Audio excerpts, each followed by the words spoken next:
da história, início, meio e já está também lá na frente. Ele sabe o fim nosso, porque será o começo então dessa vida, estaremos plenamente frente a frente com o nosso Senhor. Eu quero agradecer esse Deus, eu quero cantar a Ele, agradecendo a sua obra em nossa vida.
verdade, esse Jesus que é a vida, e deu sua vida por nós, e agora nós temos vida nele.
Ele que está em todos os momentos,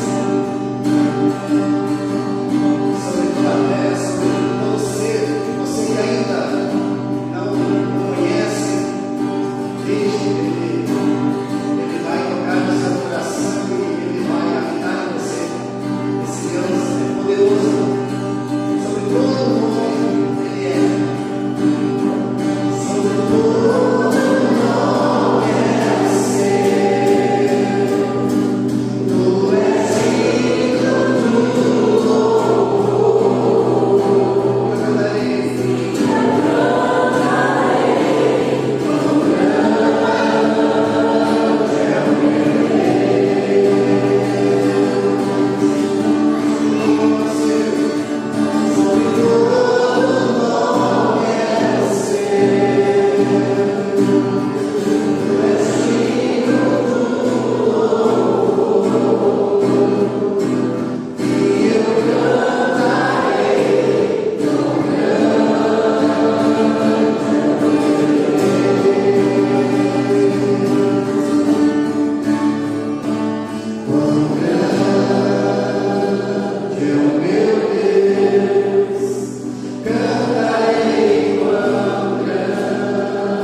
glória a Deus.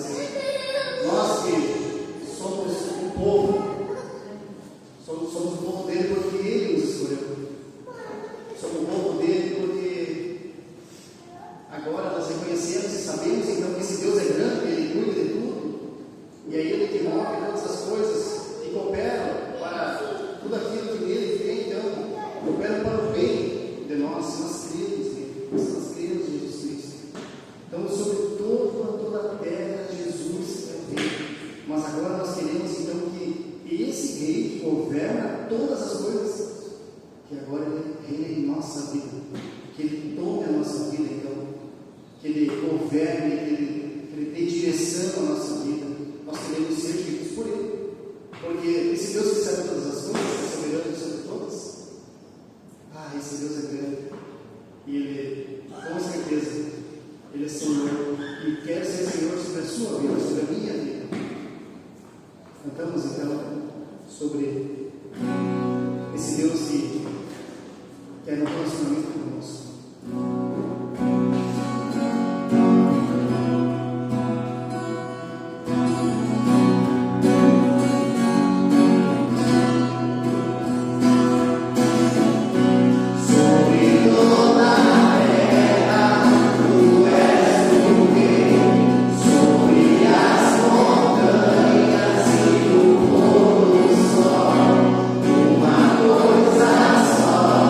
Desejo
bem-vindos. Que dia bom para nos reunirmos na casa do Senhor, mantermos aquecidos, o nosso coração. Bastante chuva. Chegou alguém aqui e disse assim: estamos quase igual o sapo já, de tanta água. Mas louvado seja Deus, estamos aí com o chuveiro quentinho, roupa quentinha. Se alguém por algum motivo estiver passando por alguma necessidade, procure um irmão para a gente suprir a sua necessidade de forma imediata. Nesses dias frios e molhados, ninguém precisa passar frio, passar nenhum tipo de necessidade. Nós somos um corpo, nós somos uma família. Como dizia a minha avó, um Jack já se viu. Um Jack já se viu. Um irmão passar necessidade e o outro, tendo como suprir, não fazê-lo. Precisamos nos abrir, é claro, para isso. Então, se você estiver enfrentando alguma dificuldade na sua casa, passando por alguma necessidade na sua casa, me procure. Procure algum outro irmão de confiança e de forma imediata ou o mais rápido possível nós iremos suprir essa necessidade com as riquezas que há em Cristo Jesus. Se você também conhece alguém que é do seu relacionamento, que está passando por alguma necessidade, um alimento, alguma outra situação, também nos procure. Vamos suprir na vida dessa pessoa também, através daquilo que Cristo tem nos dado. Louvado seja Deus, porque hoje, numa noite bem convidativa para ficar em casa, você está aqui. Nossa, como você é bom! Não, você é esforçado. Glória a Deus por isso. Que bênção! Sabe que bênção que você não deixou a preguiça vencer ou qualquer outra coisa. Nós poderíamos aqui talvez abrir e perguntar qual foi a razão que cada um de nós teria para não vir na igreja hoje. Tinha um outro compromisso, ou precisou de carona, ou já molhou os pés quando estava saindo de casa. Mas que bênção, estamos aqui para ouvir a mensagem do Senhor, para ouvir a palavra do Senhor. Nós temos alguns irmãos que vêm um pouquinho mais de longe, como é o caso do Nélio, lá do Roberto, a família do Roberto, que enfrentam um pouquinho de barro nesses dias, mas estão aqui, louvado seja Deus. A presença de vocês é um testemunho, é um encorajamento para os demais irmãos. O que poderíamos dizer então a respeito do Fernando e da Nelly, que moram a poucas quadras daqui, a Tânia, então tipo assim, a gente olha para esses irmãos que moram mais longe e vem e a gente fica, eu não vou ir, E o pastor então que mora aqui do lado, Eu sempre molho os pés igual, eu sou meio molóide para a chuva, então faz parte. Mas irmãos, eu estou realmente muito feliz de estar aqui, de poder estar aqui com vocês mais uma vez. Eu já disse isso em outros momentos. Eu gosto muito da segunda-feira, porque eu canso durante a semana. A segunda-feira é meu dia do descanso, mas eu amo o domingo. Eu amo estar com a igreja, eu amo pensar a respeito da igreja, eu amo acordar com aquela expectativa de que à noite tem culto, de que à noite eu verei os meus irmãos. É claro, você pode pensar que eu estou tentando vender o meu peixe, porque eu sou pastor, mas isso já começou muito antes de eu sonhar em ser pastor. Isso começou com o dia que Jesus olhou para mim e disse que me amava. E eu entendi. E o jeito de eu responder a isso era amá-lo de volta. E consequentemente desejar as coisas dele. Consequentemente desejar estar num ambiente, num meio onde o nome dele é engrandecido. Onde nós cantamos não sobre nós, não sobre coisas, mas sobre aquele que sobre a terra e sobre os céus é Rei. Louvado seja o nome do Senhor por essa igreja. Louvado seja o nome do Senhor pela palavra dele que tem nos conduzido. Eu quero trazer aqui um encorajamento a você. Algumas semanas atrás, meses já, acredito, nós encerramos o nosso último, nós encerramos o nosso último encontros para novos membros e interessados. Os irmãos devem se lembrar que na nossa última assembleia nós tivemos uma profissão de fé aqui, e alguns irmãos fizeram a profissão de fé e já passaram então a membresia oficialmente. Nós temos o caso do Nélio, como ele veio domingo passado me dizer assim: pastor, vamos dar um jeito, vamos dar um jeito. Eu quero fazer minha profissão de fé, eu quero ir adiante. Então, né, expliquei para o Nélio, na próxima assembleia ele vai fazer a profissão de fé dele também. Só não fez na assembleia passada por um conflito de compromisso, de data, e ele não pôde estar. Mas eu quero aqui dizer que nós vamos abrir um outro grupo para novos membros e interessados. Já temos uma pessoa inscrita nesse grupo, mas eu quero incentivar você, que ainda não é membro dessa igreja, você a fazer parte desse grupo, desses encontros, para você saber mais sobre a igreja, saber mais sobre o que nós queremos como igreja, qual é o caminho que nós estamos tomando, e assim tomar a sua decisão, se você quer ir adiante ou não. Aqueles que já estão congregando, mas ainda não passaram pelo batismo, também, se você quiser tomar a decisão pelo batismo, se você tem entendido o Evangelho, você entende que Jesus morreu por você, Ele morreu pelos seus pecados, e você quer viver essa nova vida, e quer viver isso, a plenitude disso através da igreja, você precisa também passar por esses encontros. E é claro, o meu incentivo fica também para os membros da igreja. Tem muita gente que não sabe a identidade da igreja, membros da igreja. Então eu quero incentivar você a fazer parte disso. Em algum ponto da nossa caminhada, muitos de nós perdemos a noção do que é a igreja. Perdemos o que significa ser igreja. Ou melhor, perdemos o que significa ser esta igreja. A Igreja Batista Novas Missões. Então eu quero incentivar você também, que já é membro dessa igreja, a estar aqui, a dividir as suas experiências também com aqueles que estão chegando. Então fique atento no grupo, tá, da igreja, eu vou estar postando isso nos próximos dias. Fique atento, se programe para participar então também desses encontros. Quero reforçar aqui o meu pedido de oração.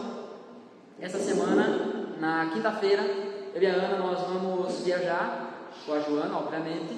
Nós vamos a Porto Alegre. Nós recebemos de forma uma bênção, né, um presente, foi ofertado para nós, uma conferência lá em Porto Alegre.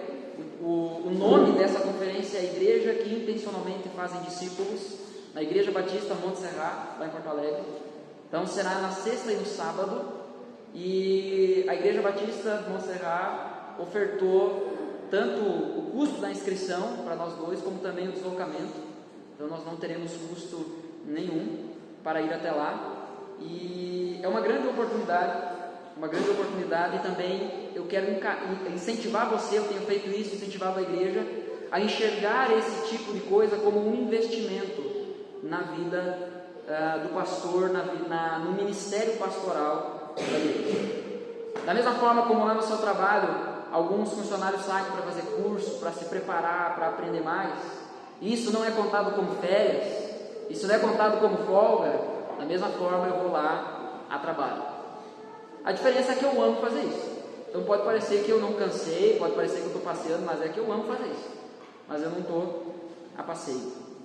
Creio que é um assunto muito pertinente, é o que nós temos trabalhado, e eu acredito que vem muito agregar a vida de igreja. Então estejam orando por isso, pela ida, pela volta, por tudo que envolve, né? Então gostaria que os irmãos orassem e se lembrassem de oração nesse sentido. Antes de eu entrar no sermão dessa noite, eu quero dizer assim que nós estamos caminhando para o final dessa série. Como eu confessei ontem para um casal de irmãos, eu disse assim, eu não faço ideia como é que eu vou encerrar essa série. Porque a série está se encerrando, não hoje, mas nós estamos caminhando para o final. A série está se encerrando, mas há tanto mais para falar sobre esse assunto. E eu quero incentivar você a, se possível, adquirir esses dois livros. Esses dois que eu vou mostrar aqui são meus, então depois eu posso botar lá no grupo, você pode pesquisar e comprar. Esse primeiro aqui foi o que eu usei a maior parte da série, é o livro que eu mais citei aqui nessa série, O Conhecimento do Santo, um livro do A.W. Tozer. Não lembro quais são os nomes iniciais dele, então eu vou colocar assim. Esse livro, ele saiu uma nova edição, que agora é dividida em 2 volumes, uma edição ampliada. Então esse volume único aqui talvez você não encontre, mas ainda assim, se você comprar essa nova edição, vai ser melhor ainda. porque tem muito mais material lá dentro. E esse outro livro é sobre um atributo apenas, a soberania de Deus. As iniciais são as mesmas, mas é um autor diferente, A.W. Pink. Deus é soberano. Hoje nós vamos falar sobre a soberania de Deus. Eu quero dizer que esse livro aqui ele é muito pesado, porque foi difícil me levantar após ler ele. Eu não li ainda todo, dei uma boa olhada no livro como um todo, li com mais atenção alguns capítulos, mas não li ele por completo. Mas quero incentivar você a adquirir, se possível, esses 2 livros. Porque, como eu disse, nós estamos caminhando para o fim dessa série, mas nós não estamos esgotando o assunto. Irmãos, esses 2 livros não são livros que apenas você vai ler e depois marcar um cheque lá na sua lista de livros e dizer, esses livros eu já li. Não, são livros que constantemente você vai voltar e ler de novo. Esse primeiro livro, da capa vermelha, eu já estou lendo ele pela segunda vez e tenho sido profundamente impactado. E é claro, tem um terceiro livro que eu quero indicar, que é esse daqui. A minha capa é diferente da sua, provavelmente, mas possui 66 livros dentro desse livro aqui, dividido em Antigo e Novo Testamento. Esse livro aqui, ele vem acima dos outros. Esse vem primeiro do que os outros. Então, se você não tem condições de adquirir os outros, fique bem servido desse. Se você não tem esse, me procure no final do culto que a gente resolve isso imediatamente. Nós estamos pensando a respeito de Deus e o nosso conhecimento sobre Deus só virá através da sua palavra. Através daquilo, da forma que Deus resolveu, decidiu se revelar a nós. É impossível você conhecer a Deus se você não ler a palavra dele. É impossível você sair daqui impactado com o ser de Deus se você estar aqui e estar distraído com outras coisas. É impossível, irmãos, ao longo dessas 15 semanas, hoje a 16ª semana, hoje o 16º sermão da série, é impossível, depois disso, nós terminarmos essa série da mesma forma que a gente iniciou ela. É impossível. Eu quero convidar você a abrir a sua Bíblia, o maior e melhor livro de todos. Abra sua Bíblia, por favor, em 1 Crônicas. Primeiro livro das Crônicas. 1 Crônicas, capítulo 29. Nós iremos passear por muitos textos essa noite, mas 1 Crônicas, capítulo 29, será o nosso texto base. Daqui nós partiremos e faremos as nossas considerações.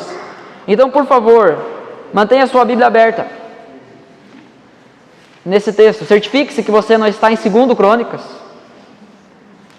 1 Crônicas, capítulo 29.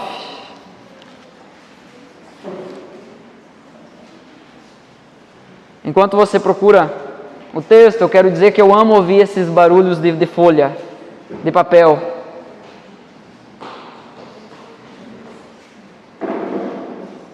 Você abrir o texto que a pessoa que está aqui na frente vai pregar, vai falar sobre, é algo muito poderoso.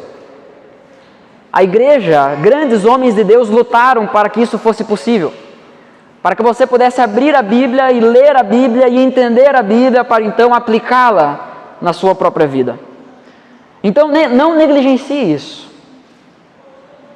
Não se distraia com o seu celular, especialmente se você usa a Bíblia no celular. Eu já disse que Deus ama também essas pessoas. Mas se você ficar saindo da Bíblia e ficar entrando em outras coisas, eu quero dizer aqui, diante de Deus, que a minha vontade é que o seu celular queime. E você não tenha dinheiro para comprar outro. Mas Deus faz o que Ele quiser, né? Ele que é soberano. Sou só eu falando aqui. Mas talvez eu poderia compartilhar aqui de um momento certa vez que eu estava evangelizando um amigo, e ele é aquele tipo de cara que vinha e voltava para a igreja. E certa vez, numa dessas, ele comprou uma moto, uma moda que estava na nossa cidade, que era andar de moto, fazer grau, empinar de moto, aquelas coisas ridículas que a gente vê os caras fazendo aí. E eu orava muito por ele, amava ele, amo muito aquele cara, e até hoje ele, infelizmente, está fora da igreja, viveu de idas e vindas. Mas numa dessas eu cheguei para ele e disse assim, ó, cara, eu vou orar para Deus quebrar a tua moto. Ele já tinha sofrido muitas situações indesejáveis, já tinha sofrido muito, mas ainda assim não se dobrava. Até um dia eu cheguei para ele e disse assim, ó, cara, eu vou orar para Deus quebrar a tua moto. E assim, Deus vai fazer o que Ele quiser, mas eu vou te dizer qual que é a minha vontade. Eu quero que tu sofra um acidente, que a tua moto dê perda total, que tu vá para o hospital, e quando as pessoas souberem do teu acidente, as pessoas vão olhar e vão dizer assim, ó, foi por Deus que tu está vivo ainda.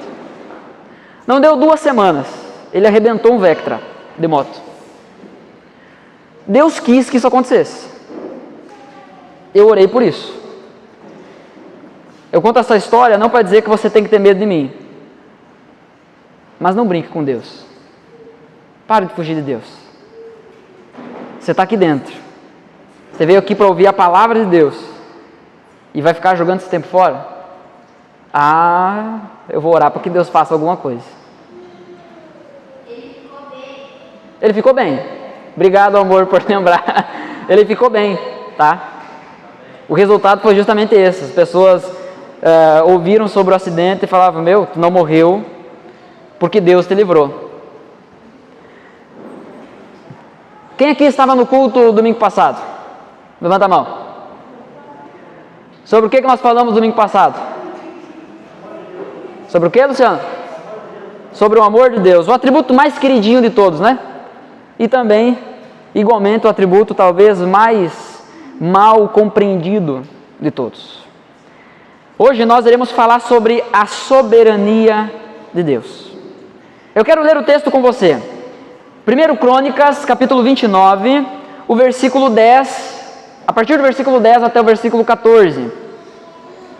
O texto diz assim: Davi louvou o Senhor diante de toda a congregação e disse: Bendito és tu, Senhor, Deus de Israel, nosso Pai de eternidade e a eternidade. Teu, Senhor, é o poder, a grandeza, a glória, a honra, a vitória e a majestade, porque teu é tudo o que há nos céus e na terra. Teu, Senhor, é o reino, e tu te exaltaste como chefe sobre todos. Riquezas e glória vêm de ti. Tu dominas sobre tudo, e na tua mão há força e poder. Contigo está o engrandecer e dar força a todos. Agora, ó nosso Deus, graças te damos e louvamos o teu glorioso nome, porque quem sou eu e quem é o meu povo para que pudéssemos dar voluntariamente estas coisas? Porque tudo vem de ti, e nós só damos o que vem das tuas mãos. Vamos orar? Senhor Deus e Pai, em nome de Jesus eu quero te agradecer pela tua graça, pelo teu amor. Eu quero te louvar, Senhor, pela tua misericórdia que se renova a cada manhã. Eu quero reconhecer aqui junto com os meus irmãos que grande é a tua fidelidade. De eternidade a eternidade, tu és Deus. Tu não muda, tu não nos abandona. Senhor, obrigado pela tua fidelidade. Obrigado, Senhor, porque tu permanece o mesmo sempre. Obrigado porque nenhuma das tuas promessas podem ser frustradas. Senhor, nós te louvamos por essa noite, nós te louvamos por esse tempo e pedimos em nome do Senhor Jesus, que o Senhor fale conosco, ó Deus. Toca em nossos corações, não somente em nossos ouvidos. Em nome de Jesus, Senhor, eu clamo que a gente possa sair daqui transformado à medida que compreendemos quem Tu é. Essa é a minha oração, essa é a nossa oração, em nome do Senhor Jesus. Amém. Amém. Quem aqui já viu o filme Titanic? Levanta a mão.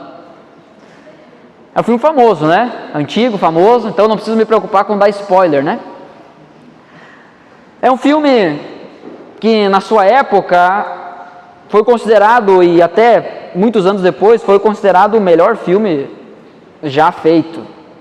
E eu gosto muito daquele filme. Fiquei louco para ver esse filme porque ele foi remasterizado em alta definição, o áudio melhor e tudo mais. Eu fiquei curioso para assistir esse filme de novo. Há uma série de falas, de acontecimentos dentro desse filme que marcaram, que ficou gravado na memória de quem assistiu. Quem aqui, né, que assistiu o Titanic não se questionou, será que a Rose não podia ter dado um espacinho para o Jack subir junto na porta e os dois viverem felizes para sempre, como a gente gosta de ver os filmes? É um filme que marcou gerações, mas especialmente depois que eu cheguei à fé em Cristo, uma frase do filme me chama muita atenção. Que é aquele momento onde estão se preparando para zarpar, né, para fazer aquele trajeto. Numa conversa com o capitão do navio, o capitão solta aquela seguinte frase: nem Deus afunda esse navio. Muitas vezes nós tomamos a mesma postura. Nós temos algumas coisas como certo, que ainda que a gente não professe com a nossa boca, a nossa atitude e o nosso coração diz isso. Nem Deus me para. Nem Deus pode mudar aquilo que eu planejei. Nem Deus pode frustrar os meus planos. A pergunta que vem é um grande e retórico: será? Há algo pedagógico nessa ilustração com o navio. É interessante que o navio estava equipado para continuar flutuando e completar uma viagem se tivesse 3 compartimentos rompidos e cheios de água. O iceberg, que não era para estar ali e foi encontrado no meio do caminho, rompe 4 compartimentos. O resultado, o fim da história, você sabe. É aquele fim dramático e gente pulando. É um filme que traz uma certa agonia e causa um certo desespero, especialmente para aqueles que talvez tenham um pouquinho de medo de água, né? A questão é, será que nós não estamos adotando a mesma postura?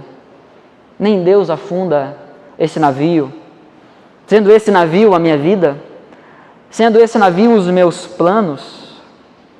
Bom, o Titanic, por mais imponente que fosse, hoje já há navios essa palavra aí. Há navios que atravessam os oceanos muito maiores do que o Titanic. Mas na época ele era o maior, ele era o chefe de todos. Mas por mais imponente que fosse, ele dependia de uma série de fatores para que completasse o seu destino. Eles não contavam com o iceberg, não contavam que 4 compartimentos fossem rompidos. Eu tenho dito aqui, domingo após domingo, toda ilustração, toda analogia que a gente for usar para comparar com Deus, ela queima na largada. Ela não consegue cumprir a sua função porque Deus não é como nada, então não tem como a gente comparar com nada.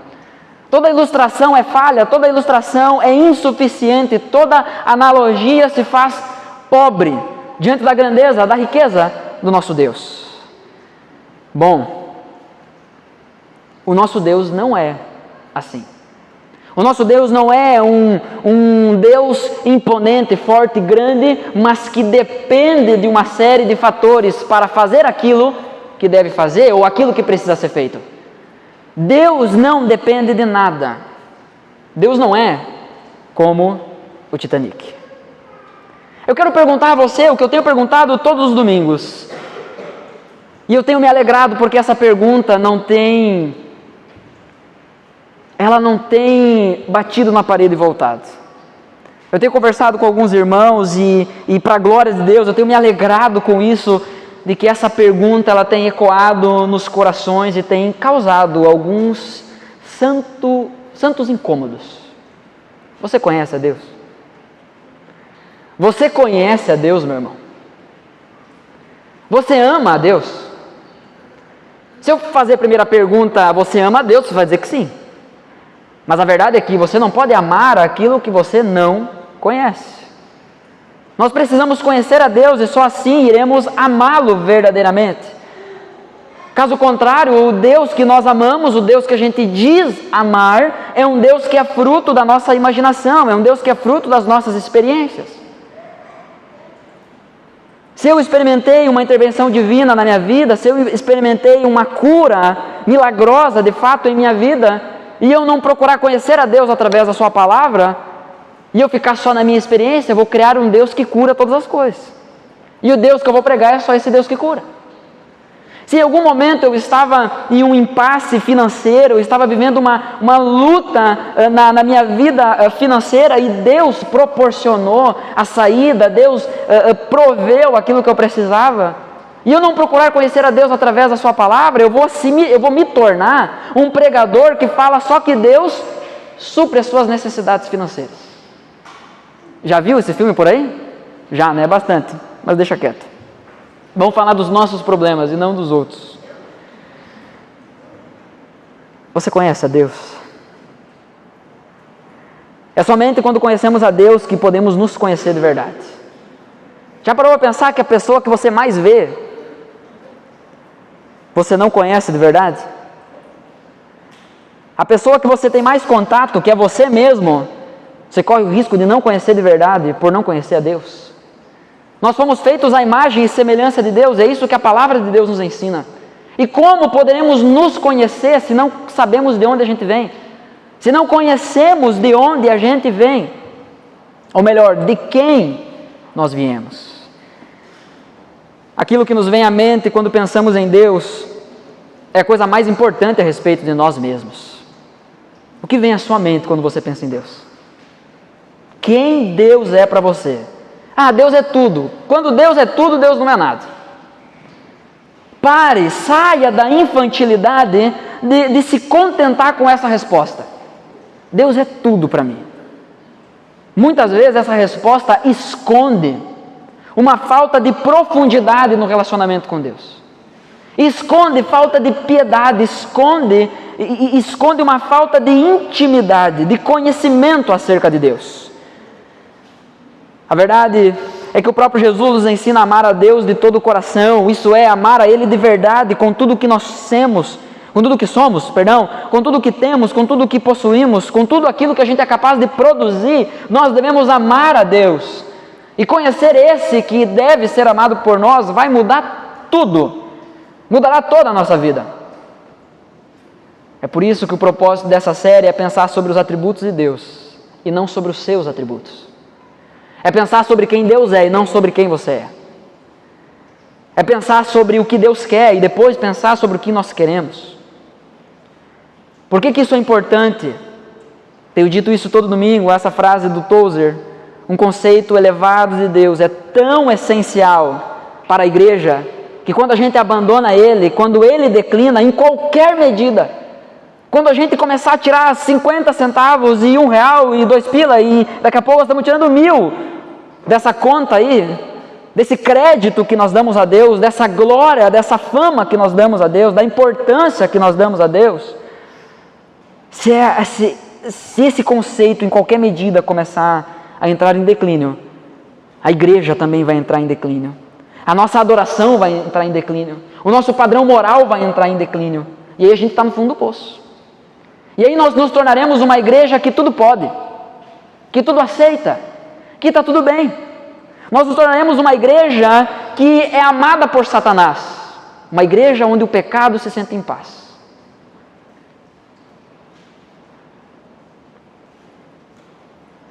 O primeiro passo numa igreja em declínio consiste em abandonar a sua opinião elevada sobre Deus. Quem Deus é para você? O seu conceito sobre Deus está lá em cima? Quem Deus é para você? Qual é o lugar de prioridade, de importância que Ele ocupa na sua vida? Bom, a minha oração é que o nosso desejo seja conhecer a Deus e sermos transformados por Ele. Porque assim nós iremos amar a Deus da maneira que Ele merece. Isso é, com todo o nosso coração, com tudo que somos. Nós já vimos muita coisa até aqui. E tem uma coisa que eu tenho vontade de falar todo domingo que eu subo aqui para pregar sobre os atributos de Deus. E essa coisa que eu tenho vontade de dizer é: eu não sei como falar sobre isso.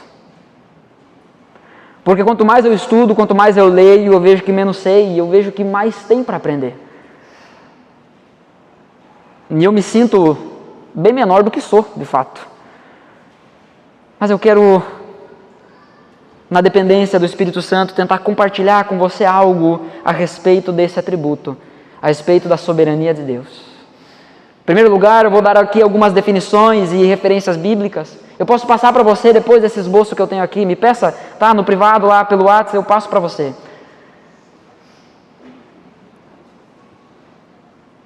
No livro Atributos de Deus, do A.W. Pink, ele diz o seguinte: Deus não está sujeito a nenhuma regra ou lei fora de sua própria vontade. Ele é a sua própria lei, não tendo qualquer obrigação de prestar contas dos seus atos a quem quer que seja. Deus não é teu amigo, de que você pode chegar enquadrando e perguntando onde é que ele estava, por que se atrasou, por que não te respondeu. Nesse sentido, Deus não é teu amigo. Ele não é um igual. Eu não lembro agora um salmo, não lembro a referência, mas há um salmo onde Deus está exortando o povo, está chamando a atenção do povo, dizendo: você pensa que eu sou seu igual? É como uma mãe, um pai olha para o filho quando ele levanta a voz e diz assim: peraí, escuta, tu está falando com quem? Tu acha que está falando com quem? Nós precisamos nos colocar em nosso lugar. Efésios capítulo 1, versículo 11 vai dizer: em Cristo fomos também feitos herança, predestinados segundo o propósito daquele que faz todas as coisas. Conforme o quê? Conforme o conselho da sua vontade. Deus faz o que faz porque quer fazer do jeito que faz. Deus faz o que faz porque esse é o melhor jeito de fazer as coisas. Compartilhei com o irmão ontem, eu fiquei maravilhado. Eu estava ouvindo uma conversa sobre a criação, e um dos caras ali que participavam da conversa, ele levantou a questão: se Deus fez todas as coisas, e Deus tem todo o poder para fazer tudo aquilo que Ele quiser, e no final Deus olhou para aquilo que fez e disse: ficou muito? Isso significa que Deus fez as coisas, Deus fez o mundo, Deus fez o ser humano do melhor jeito que poderia ter sido. Eu olhei para aquilo e pensei assim: eu vivo no melhor dos mundos. Eu vivo no melhor mundo possível. Obrigado, Deus. E Ele não precisa prestar conta porque fez assim, porque não fez assim. Ele não precisa prestar conta dos seus caminhos. Romanos capítulo 11, versículo 36 vai dizer: porque dele, por meio dele e para ele são todas as coisas. A Ele seja a glória para sempre. Amém. Todas as coisas vieram dele, são por meio dele e para Ele. Não existe nada fora do ser de Deus. Não existe nada que escape do seu ser. Daniel capítulo 4, versículo 35 vai dizer assim: todos os moradores da terra. Eu sei que há uma dificuldade hoje em dia a gente entender algumas palavras. Se você trabalha em algum lugar que você é responsável pelos avisos, talvez você sofra isso. Você faz um cartaz, você bota lá: reunião na sala 2 às 19 horas na quarta-feira. A primeira pergunta que fazem é: que hora vai ser? Aonde vai ser? Qual sala? Eu não estou supondo que as pessoas que estão aqui são assim. Vou supor que aqueles que vão ouvir depois são assim, então. Mas o texto está dizendo: todos os moradores da terra, todos os moradores da terra são considerados como nada. Não é que não tem importância, nós já falamos sobre isso lá no início da série. Deus atribui importância a nós, porque Ele decidiu fazer isso. Mas quando a gente coloca Deus e todos os moradores da terra numa balança, é como se você largasse uma folha de papel numa balança. É como se você largasse um grão de areia. Não faz cócega, mesmo que seja uma balança de precisão. Todos os moradores da terra são considerados como nada, e o Altíssimo faz o que quer com o exército do céu e com os moradores da terra. Não há quem possa deter a sua mão, nem questionar o que ele faz.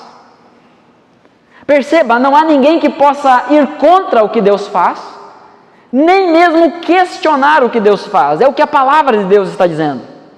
Ah, pastor, mas eu acho... Sinceramente, nós não queremos saber o que você acha ou o que eu acho. A nossa preocupação é o que a Bíblia fala sobre quem Deus é. Salmo 115, versículo 3 diz: o nosso Deus está no céu e faz tudo como lhe agrada. Faz tudo do jeito que Ele quer, do jeito que Ele vai ficar feliz. Não do jeito que vai arrancar sorrisos da gente. Salmo 22, versículo 28 diz: o nosso Deus, pois do Senhor é o reino, é Ele quem governa as nações. Bom, mas as nações têm líderes, nações têm reis, mas é Deus quem governa as nações. Romanos capítulo 13 vai falar sobre isso. Toda autoridade vem de Deus. Ah, mas é uma autoridade ruim, não importa. Deus está soberanamente reinando sobre isso e conduzindo a história na palma de sua mão. Eu vi certa vez essa frase é atribuída ao Hernandes Dias Lopes. Ele dizia assim: por mais que todas as coisas pareçam estar erradas, Deus continua com tudo rigorosamente sob controle. Nada pega Deus de surpresa. Um Deus cuja vontade é resistida, cujos desígnios são frustrados, cujo propósito está em xeque-mate, não possui título de deidade, não pode ser um Deus. Longe de ser um objeto adequado de adoração, um Deus assim merece nada além de desprezo. Ele não é o soberano. Se ele pode ser resistido, se os seus planos podem ser frustrados. Pois bem, aqui está um lugar seguro de descanso para o nosso coração. Nossas vidas, a minha vida, a sua vida, por mais turbulenta que seja, por mais acidentes que você experimentou ao longo dos seus anos de vida, alguns até que você nem se lembra, só contaram para você. Quantas histórias dramáticas nós teríamos aqui se abríssemos oportunidade para falarmos sobre os primeiros anos de nossas vidas, quando ainda éramos bebês. Ouviríamos histórias de crianças que foram rejeitadas, ouviríamos histórias de crianças que quase morreram, ouviríamos histórias de crianças que foram abandonadas, esquecidas, trocadas, de crianças que tinham enfermidades, ouviríamos tantas histórias, mas aqui está um lugar de descanso para o nosso coração. Nossas vidas não são produto do destino cego, nem resultado do acaso. Mas todos os detalhes foram ordenados desde toda a eternidade e ainda são ordenados pelo Deus vivo que reina. Você já ouviu aquele versículo?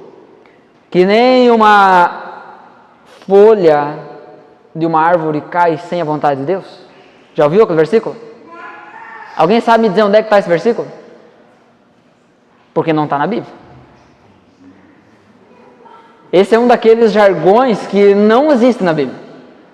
Mas o princípio está lá. O princípio está lá. Inclusive, esse livro, depois se você quiser ver de perto a capa, é uma árvore que está caindo uma folha. Mas esse versículo não existe na Bíblia. Mas o princípio está lá. De que Deus ordena e soberanamente guarda todas as coisas.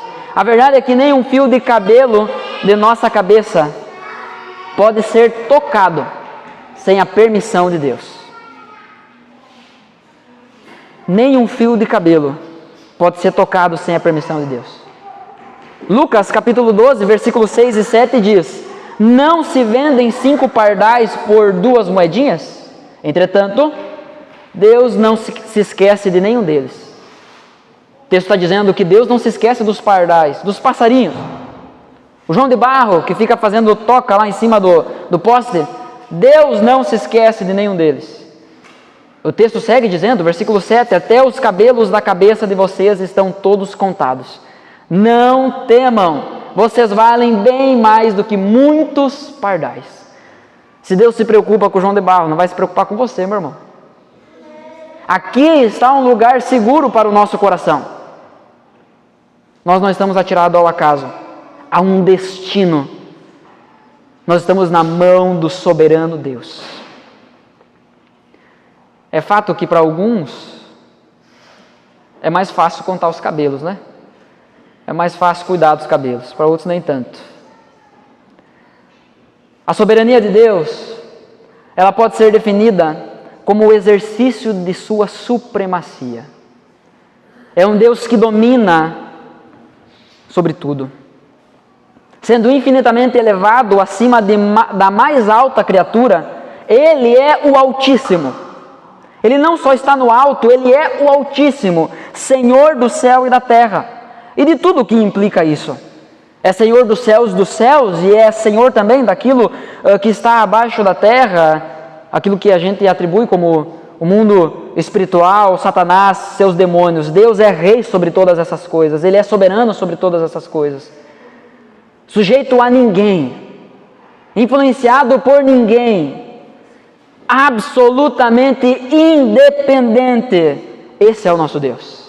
Deus faz o que lhe agrada, somente como lhe agrada e sempre como lhe agrada. Ninguém pode impedi-lo, ninguém pode frustrá-lo. Assim, a própria palavra de Deus expressa, declara em Isaías 46:10: o meu conselho permanecerá de pé, farei toda a minha vontade. Então assim, você pode gritar o quanto você quiser, eu determino, ou eu não aceito isso na minha vida, eu declaro isso.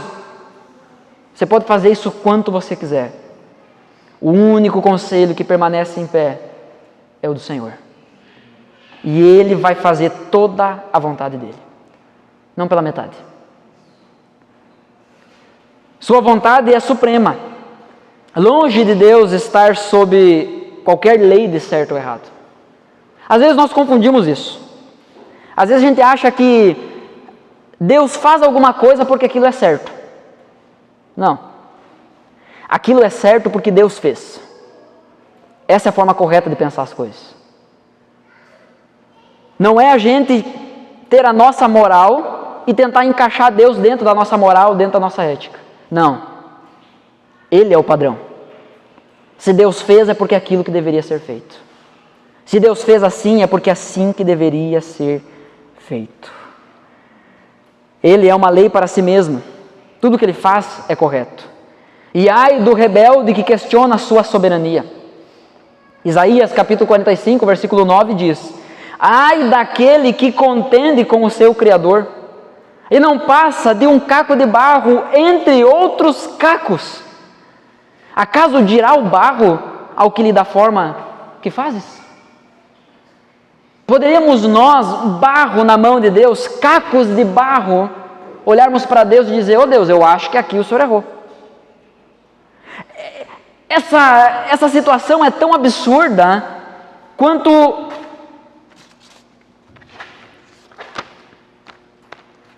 esse desenho aqui, que eu ganhei da nossa irmãzinha Martina domingo passado. É tão absurdo quanto esse desenho aqui, olhar para a Martina e perguntar para a Martina: o que é? Por que tu está fazendo assim? Fez errado. Tinha que ser outra cor. Não parece absurdo isso? Não parece impossível? É inconcebível essa situação. E nós cometemos a tolice de contender com o Criador. Sabe por quê?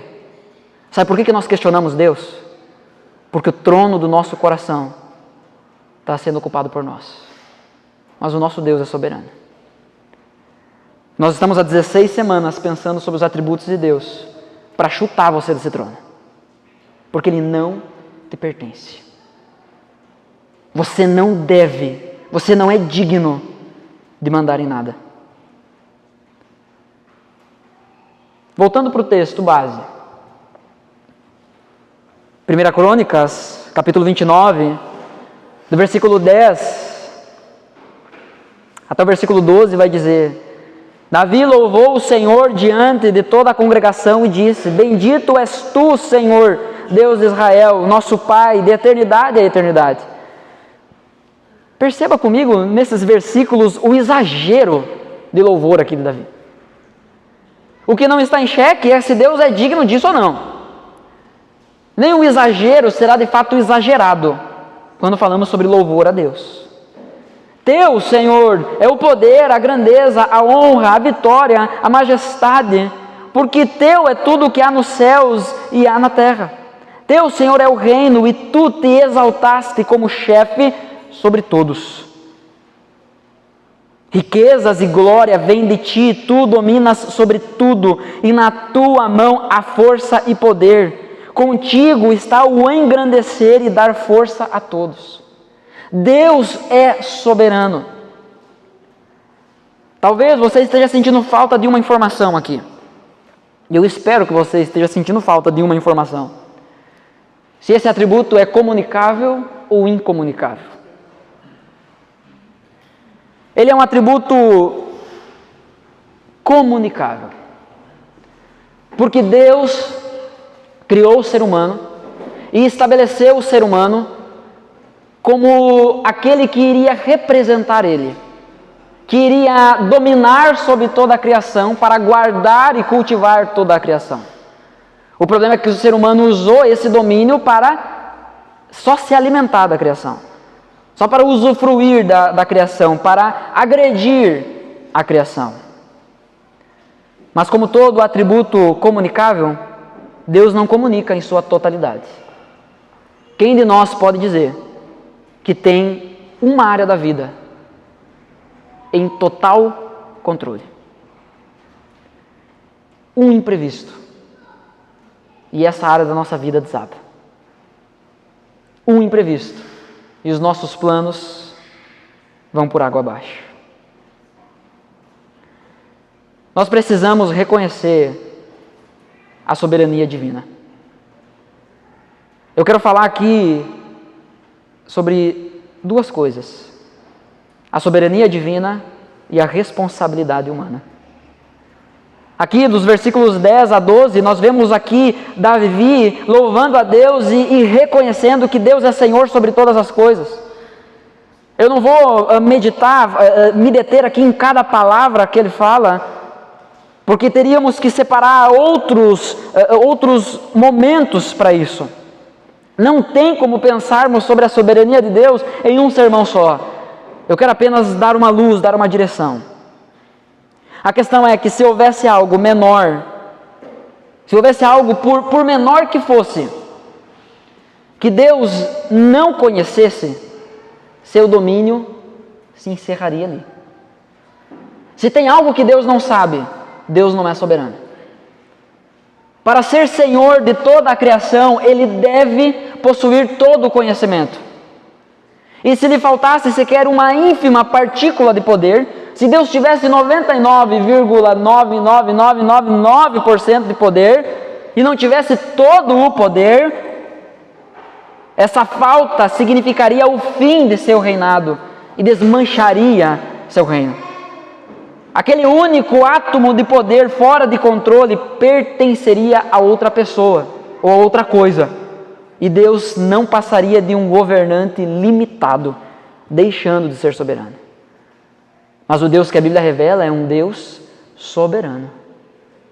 O Deus que nós cantamos, a respeito de quem nós cantamos, é um Deus soberano.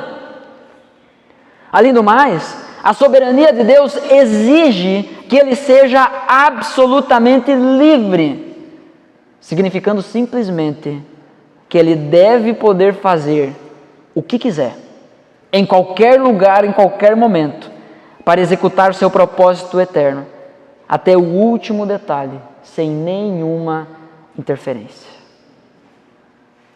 Ah, mas se eu fizer isso, eu vou estar mudando a vontade de Deus, eu vou estar atrapalhando a Deus, eu vou estar impedindo que Deus faça a sua vontade. Será? Se ele não fosse absolutamente livre, não seria absolutamente soberano. E um Deus que não é absolutamente soberano, não é o Deus da Bíblia. Não é o nosso Deus. Perceba, o pássaro, por mais livre que seja, assim como qualquer outra criatura que possa ditar o seu dia, o seu cotidiano, que possa voar para onde quiser, está constantemente preso a uma rede de necessidades. Ele precisa de um ambiente específico. É por isso que os pássaros migram. Eles precisam de um ambiente específico, eles precisam de um alimento específico. Eles precisam, todos os animais precisam de um habitat que serve para eles, senão eles morrem. Somente Deus é livre. Nós, ainda que afirmemos, não, eu vou lá e eu faço isso, eu faço aquilo, e eu dou meus pulos, eu compro isso, se está muito frio eu compro casaco, se está muito quente eu boto um ar-condicionado, eu faço isso, eu faço aquilo, eu resolvo. Ainda assim, você está preso às suas necessidades. Somente Deus é livre, porque somente Ele não precisa de nada. Deus é absolutamente livre, porque não há coisa ou pessoa capaz de impedi-lo, ou de obrigá-lo a fazer alguma coisa, ou de impedir que ele faça alguma coisa. Ele pode fazer aquilo que bem entender sempre, em qualquer lugar, e para todo sempre.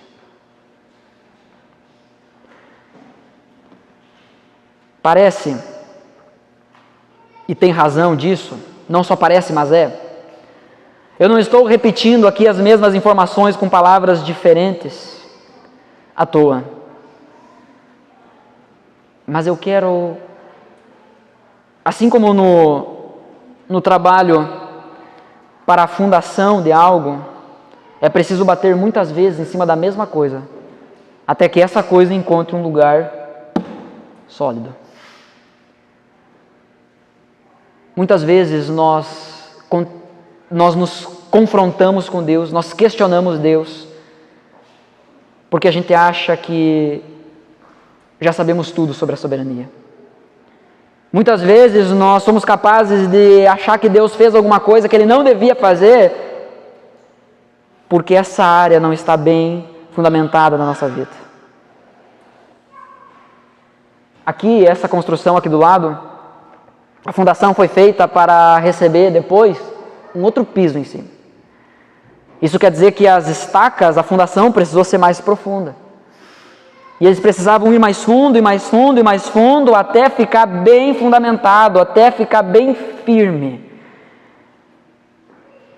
O nosso problema em contender contra Deus é porque nós não estamos meditando sobre a soberania dEle até que isso fique firme no nosso coração. A gente diz assim, não, Deus é soberano. E sai vivendo como se livre fosse. Tiago vai nos ensinar, vai exortar algumas pessoas que dizem assim, eu irei para tal lugar, ficarei tanto tempo, farei negócio lá e ganharei muito dinheiro, e depois disso voltarei.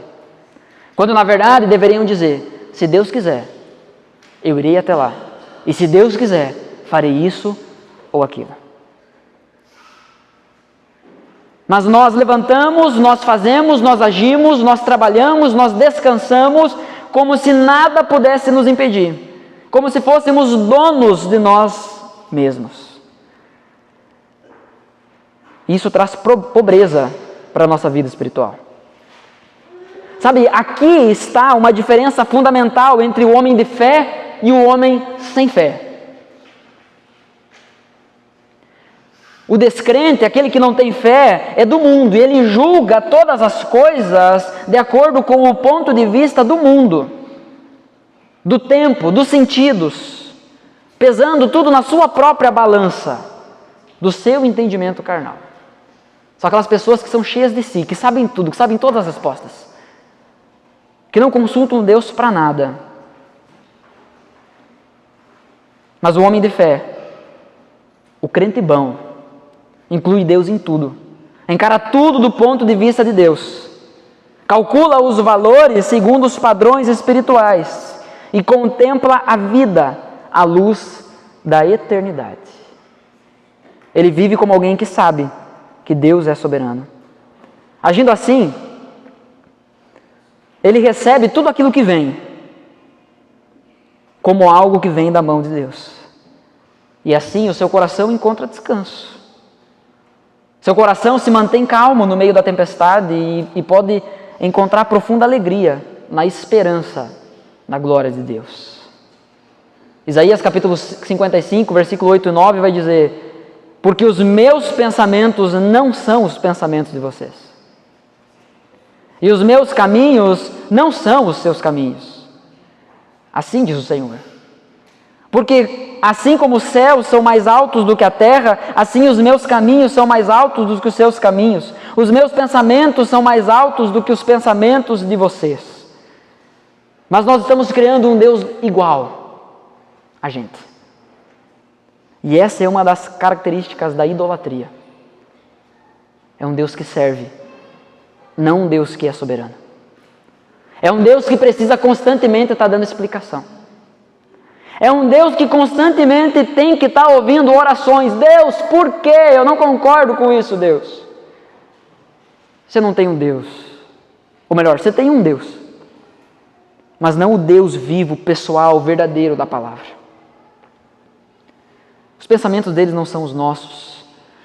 Deus é soberano. O Deus, porém, desse século, o Deus desse mundo, é um ser enfraquecido. É um ser incapaz. Que não bota respeito em qualquer pessoa que tem a mínima capacidade de pensar. Imagina só.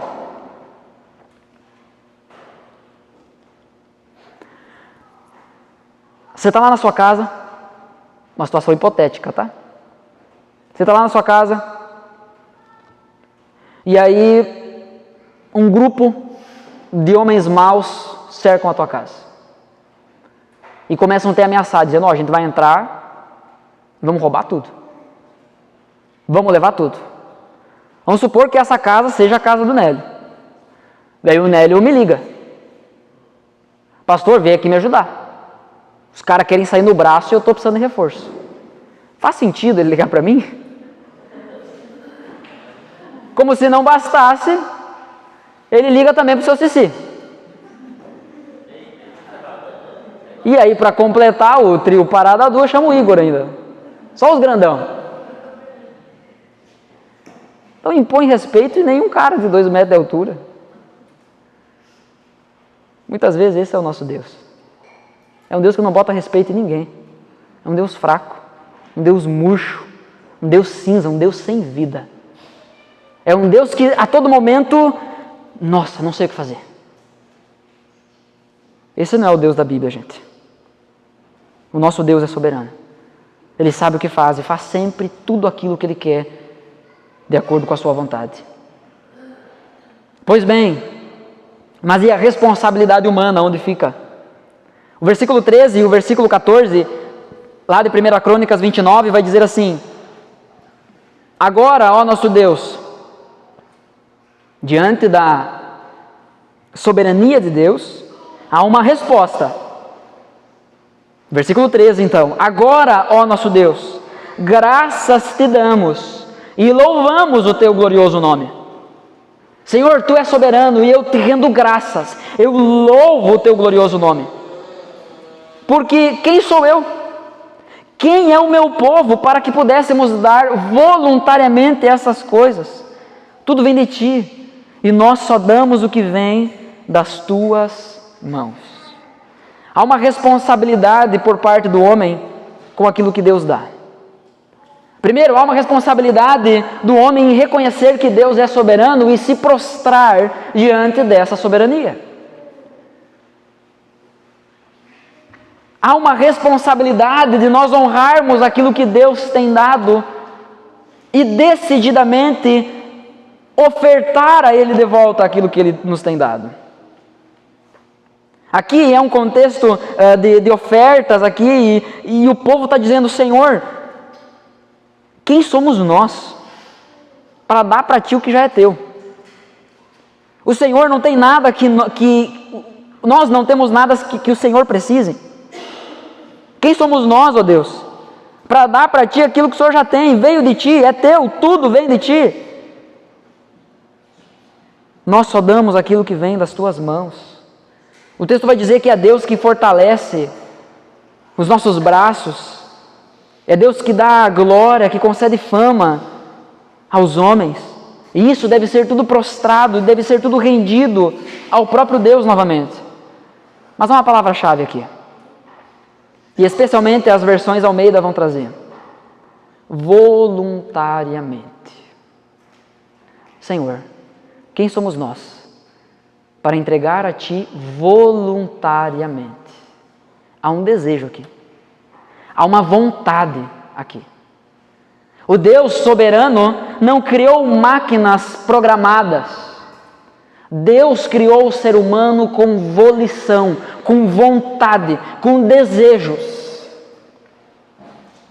Ressaltar a soberania de Deus, sem afirmar ao mesmo tempo a responsabilidade do homem, é uma coisa fatal. Preocupar-se tanto em manter a responsabilidade do homem ao ponto de perder de vista a soberania de Deus, é exaltar a criatura e desonrar o Criador. Devemos sempre pensar em um lado, sem excluir o outro. Porque fazer isso é deformar o caráter divino. Porque Deus soberano criou o ser humano com responsabilidade. Dizem as Escrituras, em Gálatas capítulo 6, versículo 2, levem as cargas uns dos outros. Mas ao mesmo tempo, esse capítulo insiste, cada um levará o seu próprio fardo. A Bíblia exorta que não devemos nos inquietar com o dia de amanhã, lá em Mateus 6,34. Mas também diz, porém, se alguém não tem cuidado dos seus, e especialmente dos de sua própria casa, tem negado a fé e é pior do que os descrentes. Isso diz lá em 1 Timóteo 5,8. A Bíblia também diz, nenhuma ovelha do rebanho de Cristo perecerá. Nós podemos ter segurança da nossa salvação, é o que diz em João 10, 28 e 29. No entanto, a ordem dada aos crentes em 2 Pedro 1,10 é: procurem confirmar a vocação e eleição de vocês. Essas coisas não são contradições, pois se completam, se complementam. É um equilíbrio. Dessa forma, nós podemos afirmar com segurança: as Escrituras demonstram tanto a soberania de Deus como a responsabilidade do homem. Porque a gente ouve sobre a soberania de Deus, a gente pode pensar, bom, então a culpa é de Deus. O mal, o pecado, está tudo na conta de Deus. Seria Deus justo em condenar se Ele é soberano? É tudo culpa dele? Bom, Deus criou o ser humano com responsabilidade. A Bíblia nos ensina, em Gênesis, na criação, que Deus criou o homem com inteligência, capaz de entender a ordem dada. Não comam desse fruto, que não é maçã. Pode ser que seja, mas a Bíblia não diz isso. Não comam desse fruto. O homem e a mulher entenderam isso. Mas Deus também fez o homem com uma responsabilidade moral. Se tu comer, tu vai experimentar as consequências da tua desobediência. A questão é, a responsabilidade humana, a vontade do homem, é serva do coração do homem. Eu gosto de dar esse exemplo, já usei aqui em outras vezes e quero usar mais uma vez. Tem algo que eu gosto muito. Eu gosto muito de bacon. Mas tem gente que eu duvido que foi inspirado por Deus, que decidiu combinar brócolis com bacon. Então, se você me oferecer 100% das vezes brócolis com bacon, eu vou tirar o brócolis e vou comer só o bacon. Por quê? Porque o meu desejo é voltado só para o bacon. Eu nunca vou querer comer o brócolis. Porque eu não gosto de brócolis.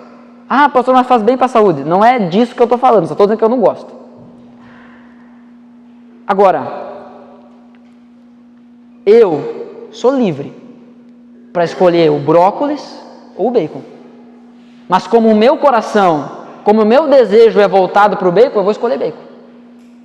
E não brócolis. O ser humano, ele é livre para escolher. Só que ele é escravo do seu desejo. Ele é escravo do seu coração. Adão e Eva pecaram e nós herdamos a natureza pecaminosa. Sabe o que isso quer dizer? Que o nosso desejo é sempre o mal. Que o nosso desejo é o pecado. O nosso desejo, ainda que sejamos livres para escolher, nós sempre iremos escolher o mal. E nós iremos responder por isso. Porque o nosso coração é mau. É por isso que Provérbios capítulo 4, versículo 23 diz: de tudo o que se deve guardar, guarde bem o seu coração, porque dele procedem as fontes da vida. O que você tem alimentado o seu coração? É de rede social? É de dancinha do TikTok? Do que você tem alimentado o seu coração? É de uma necessidade de ser reconhecido? É de coisas que não agradam a Deus? Aquilo que você tem voltado os seus olhos para... aquilo que os seus olhos têm enxergado. Deus iria se agradar se estivesse sentado do seu lado? Porque Ele está. O que tem alimentado o seu coração?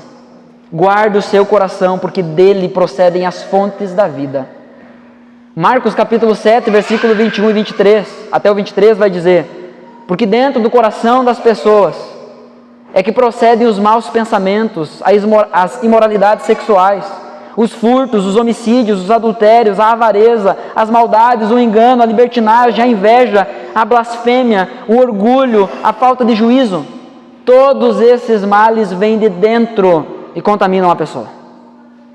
As nossas atitudes exteriores só são resultado do nosso coração. E por que nós escolhemos mal? Por que nós escolhemos pecar? Porque o nosso coração é mau. Não é o meu pecado fora que contaminou o meu coração. Não é o meu coração contaminado que me leva a pecar. Entenda isso. Quando você olha e vê alguém se vestindo da maneira como não deveria, mostrando partes do corpo que não deveria, isso só revela o coração da pessoa. Mulheres que se vestem de formas sensuais. Mulheres que gostam de olhar para si e pensar: nossa, como eu estou gostosa. É fruto de um coração imoral. É fruto de um coração que não ama a Deus. Tome cuidado, pai e mãe. O que você tem ensinado, os valores que você tem ensinado para os seus filhos, as roupas que eles têm vestido, a parte do corpo que eles têm mostrado. Tome cuidado.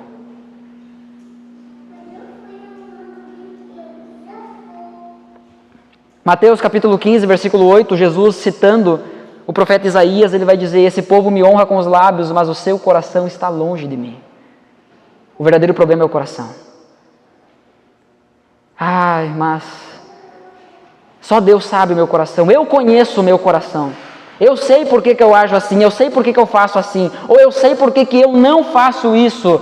Jeremias 17, 9 diz: enganoso é o coração, mais do que todas as coisas, desesperadamente corrupto. Quem poderá entendê-lo? É só Deus. A verdade é que qualquer tratado, qualquer intenção nossa de falar sobre a vontade humana, sobre a sua natureza, sobre as suas funções, nós precisamos falar sobre 3 homens: Adão, antes da queda; o pecador, depois da queda; e o Senhor Jesus Cristo. Adão foi criado como um ser livre, não como uma máquina. Adão poderia não ter pecado, mas pecou. E quando Adão pecou, quando Adão decidiu desobedecer a Deus, na teologia, essa se chama a doutrina da queda. Adão caiu. E esse homem caído, esse pecador, não consegue se levantar sozinho. Da mesma forma que essa chave não consegue subir de novo. Ela precisa de uma força exterior a ela para levantar ela. E ele é responsável por isso. Porque o seu coração ama as trevas. Nós falamos sobre isso no domingo passado. A condenação não vem porque nós não tivemos a oportunidade de ouvir. A condenação vem porque nós amamos o que é mal. Porque o nosso coração é mau. Qual é a única possibilidade dessa chave sair do chão e ser levantada novamente? Alguém pegar ela. E é isso que Jesus veio fazer. É isso que ele veio fazer. O pecador é livre no sentido de não ser forçado de fora. O pecador nunca é forçado a pecar. O seu próprio coração o leva a isso. Porém, ele não é livre para praticar o bem, porque o coração dele está mal.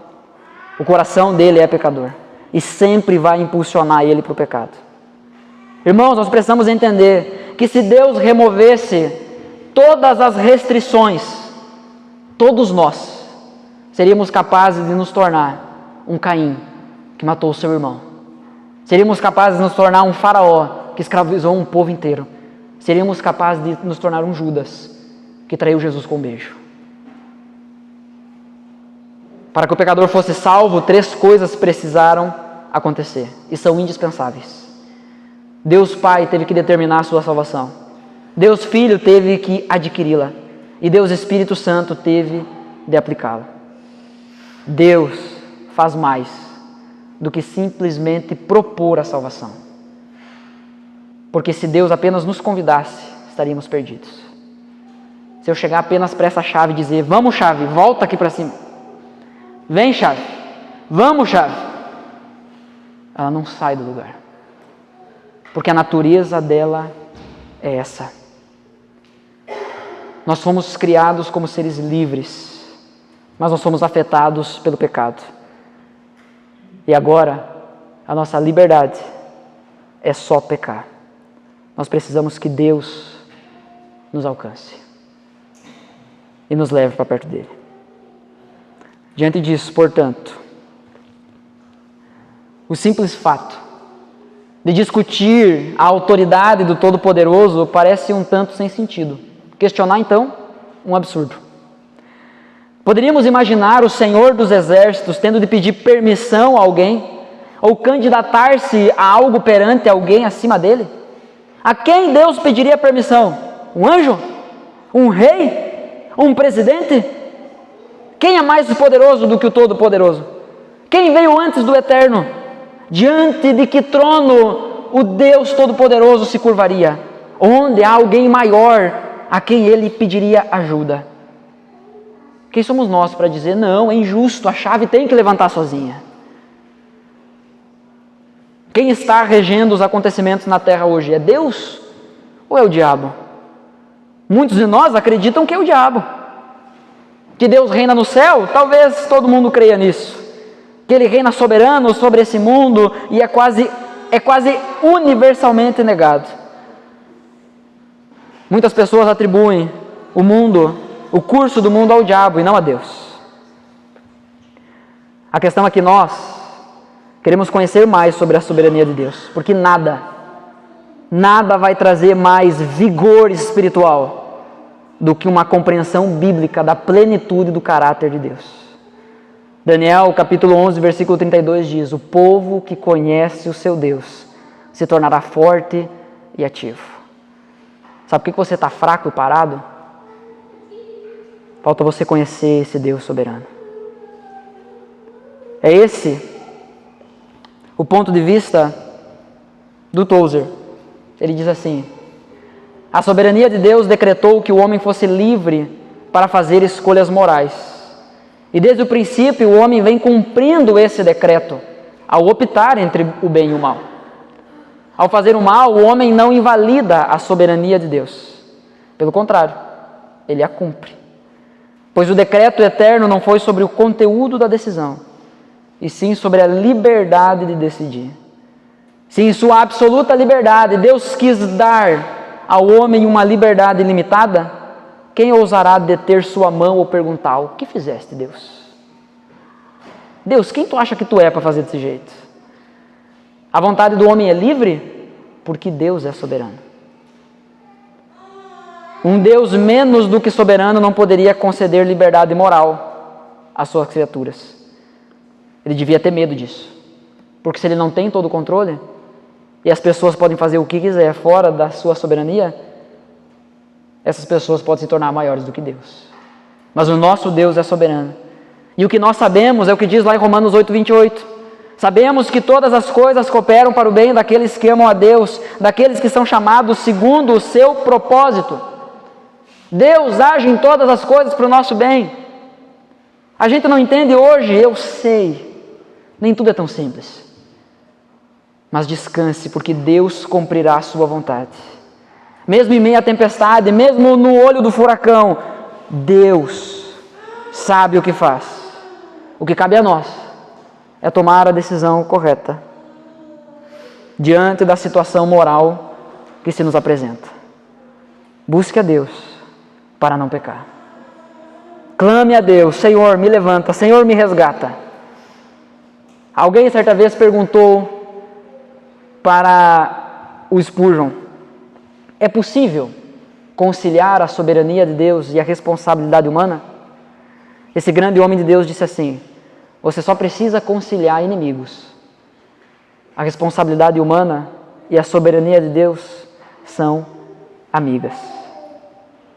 A verdade é que essa doutrina, a doutrina da soberania de Deus, incomoda tanto, porque as pessoas permitirão que Deus esteja em todos os lugares, exceto no trono dele. Deus pode fazer tudo o que quiser, menos mandar em tudo, menos nessa área. As pessoas permitirão que ele esteja em sua oficina celestial para moldar os mundos, fazer estrelas. Permitirão que Deus esteja na sua esmola, lhe dando bênçãos para os povos aqui na terra. Permitirão que Deus sustente a terra, sustente seus pilares, acenda o sol, a lua, as estrelas, controle e governe as ondas em movimento. As pessoas vão permitir isso. Mas quando Deus senta no seu trono e diz: eu mando em tudo, os pecadores rangem os dentes, porque o coração deles anseia por controle. Como você quer reagir diante de tudo isso? A minha reação, e eu oro para que seja a mesma que a sua, é aquilo que Jonathan Edwards disse: aconteceu uma alteração maravilhosa em minha mente com respeito à doutrina da soberania de Deus. A doutrina tem me parecido com frequência extremamente agradável, clara e doce. Soberania absoluta é o que eu quero atribuir a Deus. Como você quer reagir diante de tudo isso? Você quer sair daqui brigando com Deus? Não, Deus, essa área da minha vida eu tenho controle. Você quer sair daqui culpando a Deus? Ou você quer se render a isso? O desejo da nossa igreja é conhecer a Deus e ser transformado por Ele. Assim nós iremos amar a Deus da maneira que Ele merece, com todo o nosso coração. Amém? Por conta do horário, nós não iremos cantar a última música. Eu quero apenas orar com você e desafiar você a sair daqui essa noite com a disposição de render o seu coração a Deus, de parar de lutar contra, de parar de querer sentar no trono. Você não manda. Você não manda. Você precisa que Deus te levante. Você precisa de Deus. É tudo isso que você precisa. Quero convidar você a se colocar em pé para juntos orarmos.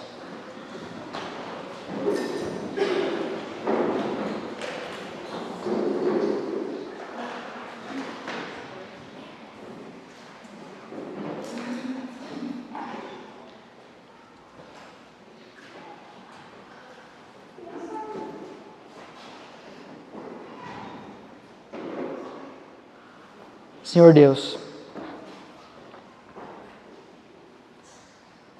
nos perdoa, porque tantas vezes tentamos usurpar o Teu trono. Tentamos tomá-lo à força. Senhor, nos perdoa, porque tantas vezes, contra as Tuas ordens e as Tuas direções, nós tentamos agir do nosso jeito. Senhor Deus, nos perdoa, porque tantas vezes nós pecamos e colocamos a culpa em Ti. Eu peço em nome de Jesus que o Senhor traga-nos uma consciência de que nós somos seres caídos e que precisamos do Senhor. O pecado é a nossa culpa, porque nós amamos o pecado. Senhor, eu quero Te agradecer, porque o Senhor nos trouxe aqui essa noite para ouvir sobre a Tua soberania. Eu peço a Deus em nome de Jesus, que a Tua palavra, que o entendimento sobre a Tua soberania, sobre o Senhor ser soberano sobre todas as coisas, sobre todas as situações, que esse entendimento traga consolo aos nossos corações. A gente não entende muito das coisas que estão acontecendo hoje. Nós não entendemos muito das coisas que já aconteceram na nossa vida. Nós não entendemos por que perdemos pessoas da forma como perdemos. Nós não entendemos por que fomos traídos da forma que fomos. Nós não entendemos, ó Deus, por que ficamos doentes da forma que ficamos. Nós não entendemos, ó Deus. Mas nós queremos confiar que o Rei soberano está sentado no trono e que nada pega de surpresa, que nada está fora do seu domínio. Em nome de Jesus, nos leva a esse entendimento e que esse entendimento nos coloque de joelhos, prostrados, rendidos, vivendo como pessoas que creem que Tu é soberano. Em nome de Jesus, essa é a minha oração, é a nossa oração. Amém. Amém. Amém. Que Deus abençoe a sua vida, Deus abençoe a sua semana. Na quinta-feira, nos encontraremos aqui às 19h30. Se você quiser conversar sobre algo do que foi dito aqui, estou à disposição ainda por alguns minutos.